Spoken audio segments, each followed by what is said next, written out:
Muy contento, obviamente. আমরা ম্যাচটি হারতে চাই নাই, আমাদেরকে জোর করে কেউ একজন ম্যাচটি হারিয়েছে। এবার আসল তথ্য ফাঁস করলেন আলভারেজ। প্রিয় দর্শক, সেই ফাইনাল ম্যাচের কথা হয়তো অনেকেই ভুলে গিয়েছে, তবে সেই ফাইনাল ম্যাচে আর্জেন্টিনার এমন হার এখনও অনেকে মেনে নিতে পারছেন না। অনেকেই নানান অজুহাত দেখাচ্ছে, হয়তো আর্জেন্টিনার সাথে দুর্নীতি করা হয়েছে, কেননা আর্জেন্টিনা এমন ফুটবল কখনো খেলে নাই। তবে আলভারেজের কথা শুনে সত্যি মনে হচ্ছে আর্জেন্টিনার সাথে সত্যি দুর্নীতি করা হয়েছে। যেখানে আলভারেজ বলেন, যখন আমরা ফাইনাল ম্যাচের জন্য প্রস্তুত হচ্ছিলাম তখনই আমাদের শিবিরে একটি কল আসে, যেখানে বলা হয় তোমাদের যে কোনো মূল্যে ম্যাচ হারতে হবে, ম্যাচ জিতলে তোমাদের ক্ষতি হবে।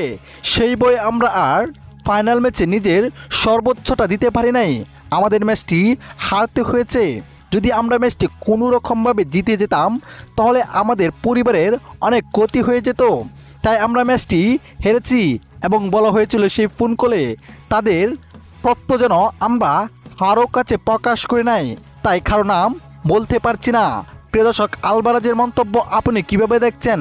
সত্যি আর্জেন্টিনার সাথে দুর্নীতি করা হয়েছে? কমেন্ট করে আপনার মতামতটি জানিয়ে দিবেন। ধন্যবাদ।